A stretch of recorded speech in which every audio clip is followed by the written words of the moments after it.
Nicholas T. Davis here, with another edition of a reading of my first science fiction book,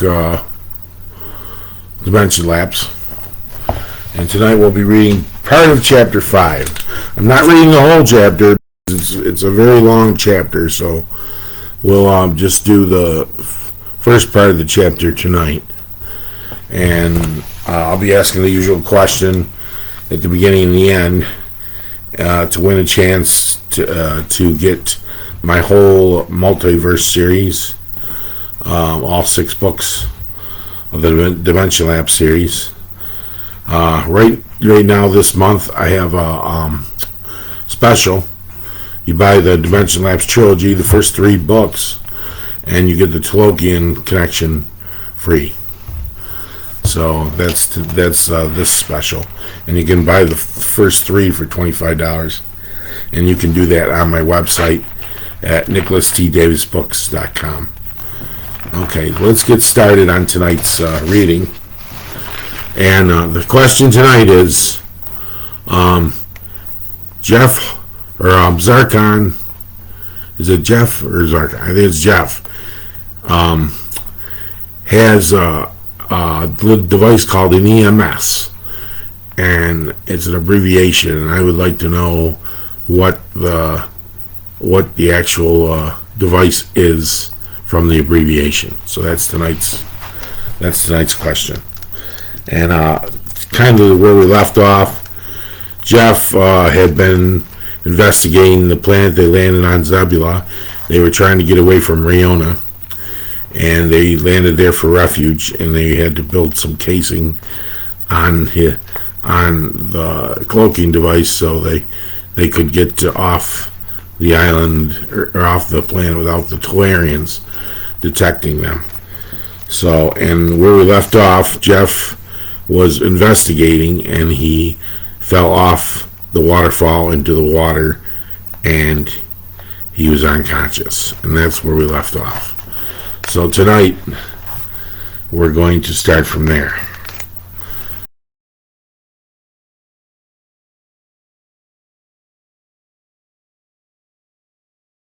They began to worry. Zarkon relieved the other 2 by telling them he went out to do some exploring and lost track of time. But he knew when he read their minds, they didn't believe him. It just wasn't like Jeff to wander off. He always had a good sense of direction, especially in the jungle, where it was difficult to navigate. He always could find north by the direction of the sunset, and followed the opposite way back, assuming there was a sunset on this planet. Zarkon scanned the computer screen for more information on the reptiles of the planet. The sensors picked up stronger signals from a ridge 1 mile away and indicated there was increased activity from that direction. The life forms were no longer dormant like they had been earlier. The reptiles are getting closer, Zarkon remarked with a curiosity in his mind. I still wish I knew the size of them. We'll never know by staying in here, snorted the annoyed Miljic. Can't we go outside and get some fresh air? Jeff told us to stay in here until he returns, Zarkon answered. If he isn't back by now, something must have happened to him, Dormiton stated. Not necessarily, Zarkon said, as he tried to calm the amphibians. He may be getting us some food or supplies. Jeff doesn't make a habit of disappearing, Zarkon, Miljic sniped. Calm down, everybody, he consoled them. I told you he might be looking for food. Or maybe something is making food out of him, Miljic suggested. That is very doubtful, Zarkon explained. Jeff knows how to take care of himself. Besides, sensors indicate reptilian and animal life forms, but nothing that could eat them. Most of the animals are probably herbivores. Herba what? Miljic asked, confused by the term. Plant eaters, like us, Dormiton explained. Why do some animals eat meat? Miljic asked. Why do they kill? You shouldn't concern yourself with that right now, Zarkon said. We have to think about if he doesn't return. Tomorrow morning we will have to look for him, but as for tonight we are staying put. We don't know what type of wildlife is out there, And if there is something big enough to eat us out there, it is better that only one of us gets killed instead of all of us. Why does it have to be Jeff? Dormton asked, disturbed by his choice of words. And how can you be so cold about it? Because he is our leader, Zarkon reminded them. And if I seem cold, it's just because I am being realistic. We must respect his command, even if he's not here. He would not want us to give our lives for him, would he? He does not seem to be that type of man. That's because he's not, Dormton defensively cried. He is a sensitive, warm, and caring man. He would die himself before he let any harm come to us. My case in point, Scowly Insects stated. It's settled then. In the morning, I'll search for him. You two stay inside the ship till I return. I'll carry a gun, and I want each of you to have one close by as well. But we detest guns, Miljic roared and began to irritate Zarkon. Nonetheless, Zarkon remarked, taking a commanding tone, you will carry them and use them if needed starting now. Is that understood? It's about time you started defending yourselves instead of relying on others to help you. Where would you be if Jeff never landed on your world? Probably still living in caves, said Dormton. Exactly. The Tolarians don't believe in keeping prisoners unless they are of use to them. And in a society such as yours, conquests would be inevitable. Jeff has proven to them that humans can be clever adversaries and worthy of their challenge. But if they catch him, won't they kill him? Miljic asked. Not necessarily. It's not too often that they come across humans as intelligent as he is. They may want to use him. For what? The angered Dormton asked. Who knows? Only the Tolarian government can answer that. What do we do about your people? Miljic asked. There's nothing we can do but run. The Baronians are more advanced than the Tolarians and will not give up as easily. The Empire can detect our ship as well, which makes it hard to flee from them. If the Republic captured Jeff, there was nothing Zarkon could even do to help him. His political power exhausted, and his people turned against him, his only hope would be to convince the rest of the Council of his innocence. But first he had to be able to talk to them. The night was long and lonely for Miljic, who monitored the outside of the helm scanners and listened to several species of animals through the ship's sensory devices. Nothing sounded or seemed unusual, other than their camera not returning yet. From what he saw on the viewing screens, the world was much drier than Lingward. The animal sounds he heard consisted of wolves, birds, and insects. Although it was dark, he did notice something close to the river. The figure was sleek and tall, much like a humanoid, and stood as a biped. He knew it couldn't have been Jeff due to his size, which was close to 8 feet tall. As he turned towards the ship, Miljic noticed a button on the helm marked landing lights. He pressed it, and the outside lights of the craft turned on, revealing the beast. Miljic gazed at the behemoth in fear, which was a reptilian creature of some kind. Zarkon, he screamed as the creature wailed in pain and scurried into the woods. Zarkon woke up and grabbed his laser gun, which lay next to him. What is it? He asked, as he turned off the landing lights frantically. Why are these on? We don't want someone to know we're here. I'm sorry, the frightened amphibian remarked. Some kind of creatures outside the ship. Life forms only indicate reptilian animal life, Zarkon stated. It was a creature, he sneered at as Dormton awoke. It was 3 times taller than me in green. Zarkon checked the scanners, revealing the reptilian life was very close to them. He consulted the computer for some answers. Indicate structure of reptilian life forms, he ordered. Reptilian life form indicated found on planets Valaris, Remote, Zebula, and Zardak in this galaxy. Atomic structure is similar to reptiles and humans. Internal temperatures read at 64 degrees Fahrenheit. Primitive nocturnal life form. Physical characteristics indicate an evolutionary process is underway. What evolutionary process? Unable to determine at this time. What is their chemical composition? Hydrogen, nitrogen, carbon, iron, oxygen, magnesium, and various other elements. What is their size? Sensors indicate they are 8 feet in height. I told you I saw it, Miljic said, putting his left index finger at the insect. What do they consume? The Valerian asked the machine. Sensors indicate that they survive on meat, mainly smaller animals. Well, that's just great, Miljic snapped. They probably already killed Jeff. Let's not jump to any conclusions, Zarkon stated. We can't go out there at night, so we'll start first thing in the morning.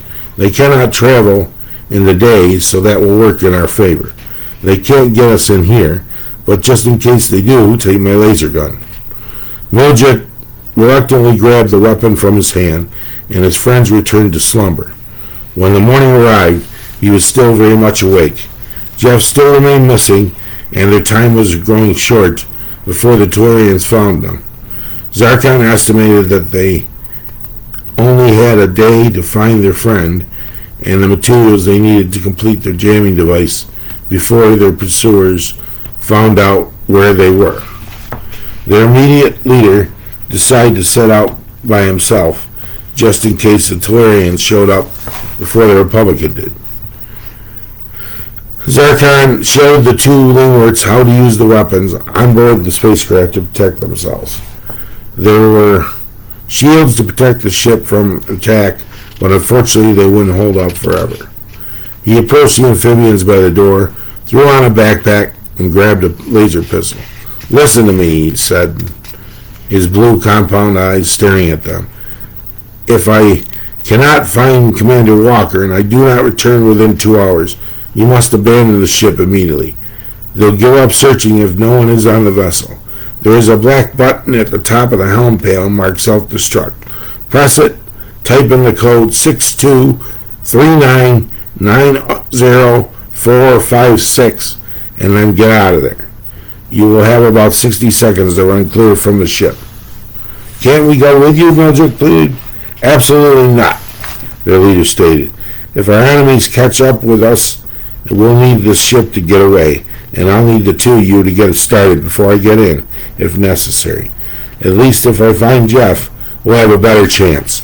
Besides, there is nothing you can do to help but stay here. Very well, Dorntown agreed. You are right as always. Can we at least go swimming in the river? Yes, Zarkon said, as long as you go no further, and only one of you goes at a time. We won't, Miljic sneered. Only one at a time, I understand. And you better carry guns. Just because the craft isn't hidden doesn't mean we're safe. Yes, sir, Dormtown responded, hesitant to pick up the gun. Miljic followed his actions accordingly. Zarkon opened the main door of the Rigel 4 and peered outside. It appears that there aren't any enemy forces at the moment, he said. You are free to swim, but be careful. Remember, only one of you at a time should go in. The other should keep watch. I'll be back in a little while. The insect jumped from the craft and landed in the sand, his crab-like legs indenting the soft surface. He found several footprints around the ship, but only one set that was human. He decided that those were his friends and proceeded to follow the trail down the river. His two other companions watched from the ship until he was out of distance, and also jumped out. Shouldn't we follow him, the inquisitive Miljic suggested. You heard what he said, Darmatan answered. He needs somebody to watch the ship. You don't really believe that, do you? As usual, he's a little too curious for his own good. Why should I doubt his word? He's probably just saying that so we won't be in his way. He said to stay here, so we're staying here. All right, Miljic snapped. I'll go swimming first. You keep a lookout. Be careful, Dorntown warned. That water has a bit of a current. I'll be all right. His companion hissed and jumped into the river. The fury of the river started to carry the 4-feet amphibian away immediately. I warned you, Dormtown yelled, placing the laser in his shoulder holster. He shut the main door hatch and ran after his friend, following the embankment. After he chased him for almost a mile, he came upon a fallen tree protruding into the river. He found the frightened Miljuk hanging onto it, gripping tightly. "Stay there," he yelled, and inched out carefully on the log. Dormiton held his hand out to him and helped him climb out of the embankment. "See what I told you? You should start listening before you get us both killed. Let's get back to the ship." During the Lingwart's escapade with the river, Zarkon had reached the waterfall from which Jeff had fallen earlier. Through his compound eyes, he focused on the lake and jungle below. They allowed him to see 360 degrees, like a dragonfly, and enabled him to view many more colors than humans could detect, and detect those who might follow him. He saw the damaged spaceship below, but no sign of Jeff. He took some rope from his pack to climb down the cliff, tightened it around his waist, and anchored the grappling hook between some rocks. He estimated that the cliff was at least 80 to 100 feet and very steep. Below it was several points he could touch down without falling into the river. The water was very turbulent at the bottom, and Zarkon couldn't swim at all. He carefully lowered himself, keeping his clawed feet firmly on the rocks. He used two arms to do the lowering and the other two to hold on to the rocks, a task impossible for a human. There wasn't any wind to interfere with the climb, so it went rather smoothly. When he reached the bottom, he found some rocks to walk on firmly. He jumped to the river edge away from the waterfall. He couldn't see the derelict spacecraft he saw earlier, but he knew the direction of the wreckage. The lake seemed to span for miles as he gazed out at the water, searching for any sign of Jeff. He knew that something must have happened to his friend, because he was nowhere in sight, and there weren't any visible footprints. He didn't want to travel too far, having left the two Lingwarts alone. He decided to venture towards the wreckage and hoped it would lead him to his friend. Perhaps Jeff found the vessel and decided to investigate it, but this would not explain why he didn't return. There was a possibility that the reptilian creatures either captured or killed him, but Zarkon hoped this was not the case.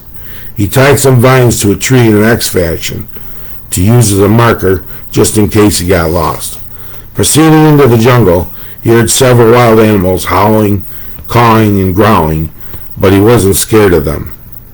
On his home planet, there were much more dangerous creatures stalking the jungles. His friends thought it was a native Belorian, but he was actually born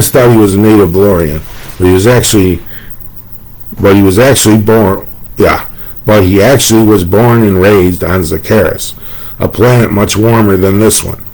On summer days, the surface temperature reached 130 degrees and unbearable for an average human. Now you know I don't want to be the narrator. Alright. Anyways, after traveling another mile, he stopped and dropped his pack to the ground.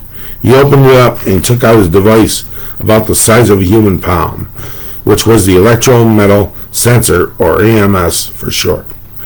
It was similar to a metal detector, except for the fact it could also detect electrical impulses up to 20 miles away. He turned it on and noticed he was getting a faint signal to the north, which was in the direction of the wreckage, and decided to head in that direction. He threw his pack on and kept his laser pistol on his belt, within reach in case attacked. He walked in steady strides, using his two top arms to guide his way through the thick vines. The farther he traveled north, the stronger the signal became. He continued to follow the river embankment to keep from getting lost. He realized that his time was growing short, and he opened communications with the Rigel 4 using a handheld radio he also brought with him. "Zarkon to Rigel 4, he said, without an answer. "Zarkon to Rigel 4. After about 10 seconds of silence, there was a faint transmission. "Dormiton speaking," his friend answered. We had a little trouble learning how to use the radio. I'm investigating the wreck of another spaceship out here. I haven't found Jeff yet. How are things there? Okay so far, he answered, but there is no sign of anyone yet. Good, Zarkon said. Stay there and continue to monitor. I'll be out of your range shortly, so give me some time, maybe about 4 more hours. If I'm not back by then, you know what to do. The Republic is due here any time. Yes, sir, the amphibian answered. Do you think that they have captured him? Not likely. I have seen nothing to prove that, and I've been traveling a good 3 miles or so. If I see anything, I'll let you know. Zarkon out. Zarkon put away his radio and continued towards the craft. By early afternoon, the sun was high in the sky, and the air became quite muggy, even for a cooler planet such as this one. He stepped on the brush that was at least a foot high, which also harbored an alligator that scurried quickly into the water when he approached. It startled him, but he wasn't frightened by it. The insect turned, drew his laser to shoot, placing it back in his holster after realizing what it was. The signal on his EMS was somewhat erratic by the time he reached the wreck as he stepped out into the clearing, inspecting the damage. It wasn't far from the water, and if it was indeed a crash, they just missed a softer landing on the lake by a matter of 10 feet. He examined the broken hull of the craft and tried to determine its point of origin. He wished there was a way he could tap into the computer, the Rigel 4.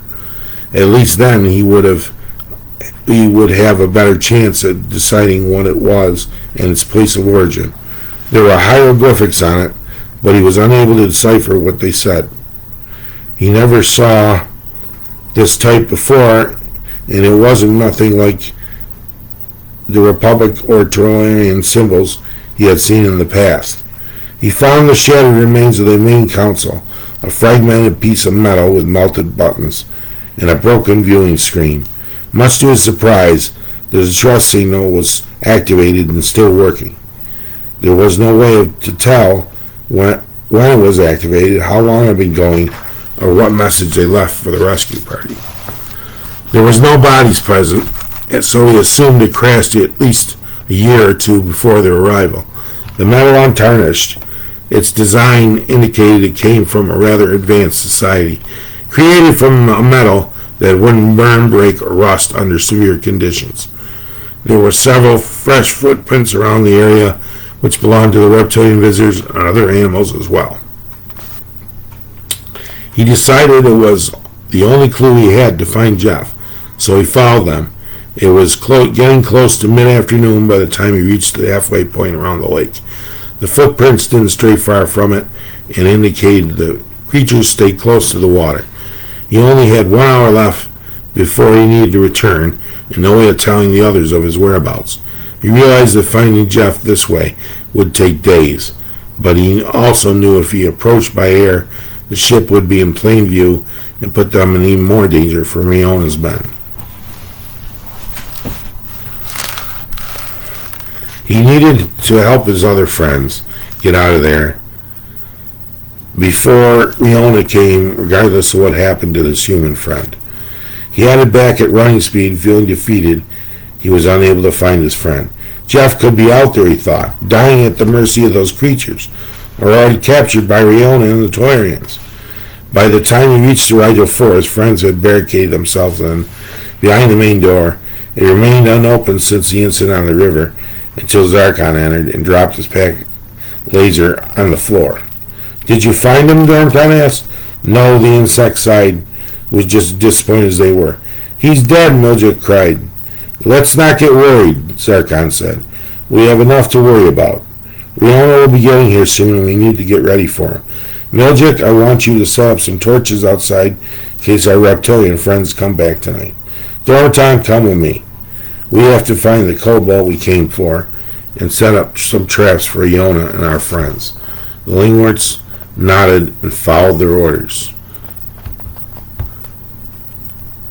Zarkon grabbed a handful of miniature explosives, which were about the size of an orange, and headed out the main door of the dorm time. Miljic followed them and pressed the button to shut the door hatch. The insect placed the bombs in a circular pad in the jungle, surrounding the Rigel 4. The weapons activated by sudden pressure applied to them, such as a foot stepping on them or anyone who tried to move them. Okay, and that's about all I'm going to do tonight. We'll pick up the rest next week.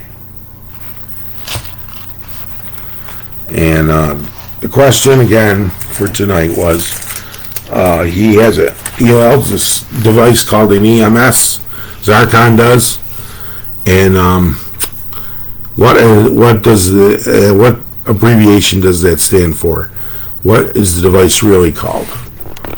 Okay, that's tonight's question to win my whole series, a chance to win my whole series. Okay, and that's all I have for tonight. No shows this month. I have one coming up next month. I have a bunch coming up next month. The first one will be on Mother's Day. I'll be at City Market from 10 to 4. Then the following weekend I'll be at Conklin Con. And then I have a craft show in Nedrow on the following weekend. And then the last weekend of May, I'll be performing my keyboards out at Johnson Park in Liverpool, New York. And I will also be selling books in Waterloo on that Sunday, on Memorial Day weekend. So, for tonight, and that's all I have for tonight. So, we'll see you next week for the rest of Chapter 5.